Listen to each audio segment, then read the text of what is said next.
Hey everyone, this video we're just going to have a look at the dashboard that opens up when you first open up Pro Tools and gives you some options about starting up a new session or opening an old one. So I'm going to load Pro Tools real quick. Okay, so here is the dashboard that opens up when you first open up Pro Tools and gives you some options about getting started. So one is we can create a new session. We can open some recents if there are some.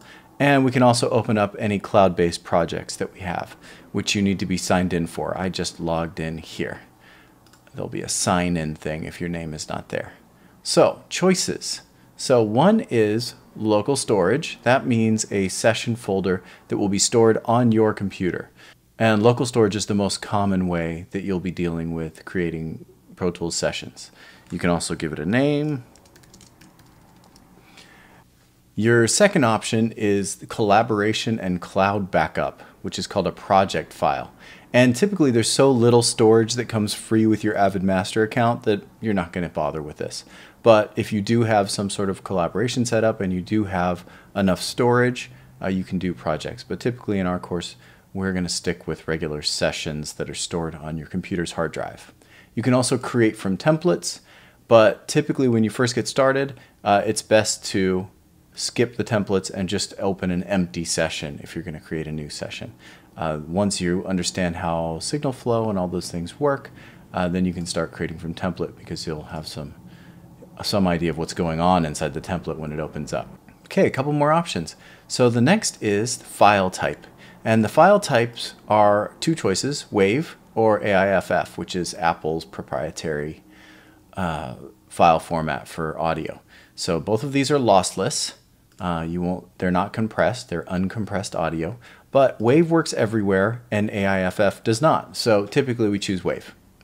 Bit depth. So typically most things will work at 16-bit. 24-bit is for things like classical music and music that's going to need a lot more subtlety of dynamic. And if you're going to do a ton of processing on it, it also is supposed to help. And then 32-bit float, which I never use, but that's for especially high definition audio and may cause problems with older versions of Pro Tools. So I would stick to either 16 or 24-bit. Okay, so sample rates.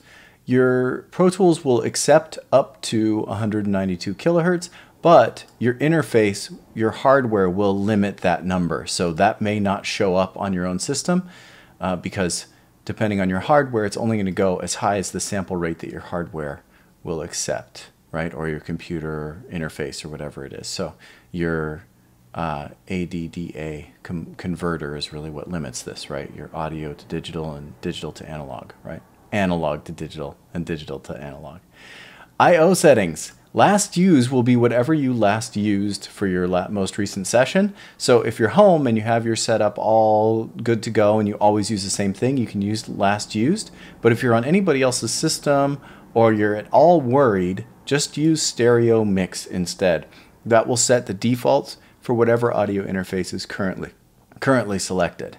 So stereo mix is always the safest bet for your input and output settings. Otherwise, you may have to go tinker with the I/O once your session is open.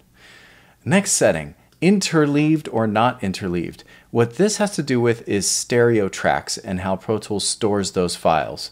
So we know that Pro Tools stores a bunch of files in audio files when you have a session, right? So you can see here that this one has a stereo bass track and it's got a left and a right separated, right? So what that means is that we actually have interleave off. So when you have it interleaved, what it'll do is create a single stereo file for its storage. So Pro Tools will keep those files combined. So instead of having bass left, bass right, you'll have bass at left and right combined. It'll be a single file. So it will lower the number of total files that you have to deal with in the audio files folder if you ever need to get in there. So usually we want interleaved checked.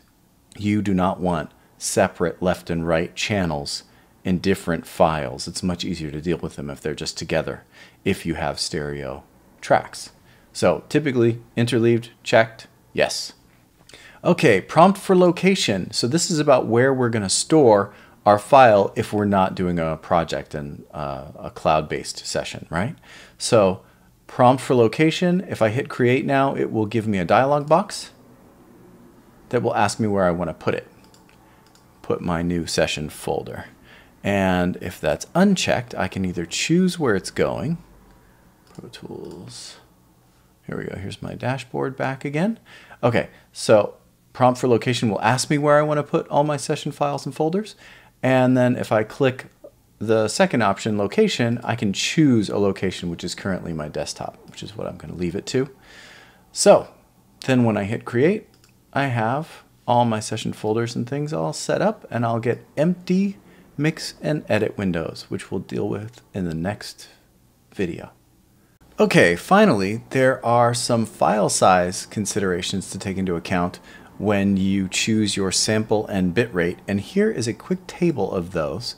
I seem to recall that maybe there's a question or two on the certification exam for Avid certified users for Pro Tools that will ask you something like this. So this isn't a terrible thing to have a screenshot of around somewhere so that you have those numbers nearby. So you'll notice per minute, if you're at a sample rate of 44.1 and a bit depth of 16-bit, you get 5 megabytes per mono track per minute. So every minute of recording, you've got a 5 megabyte file that's created.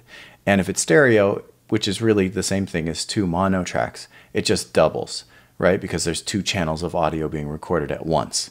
So this will always be exactly double from mono to stereo. So that's an easy bit of math. So if someone says, hey, it's 11 megabytes a minute for a mono track, how many is it for a stereo track? Well, exactly double. You probably want to choose the lowest possible numbers you can get away with. So if you're doing just a rock and roll recording, minimal effects processing, the dynamics don't need to be super subtle, you're totally safe with CD quality, right? 44.1 and 16-bit depth.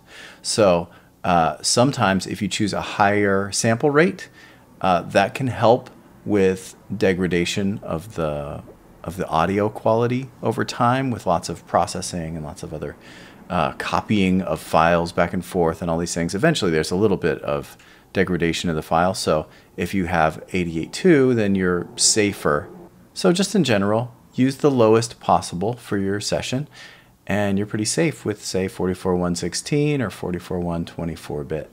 So either of those are going to serve you pretty well.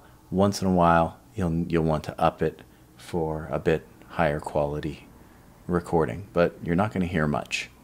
Okay, so hopefully that helps, and we'll see you in the next one.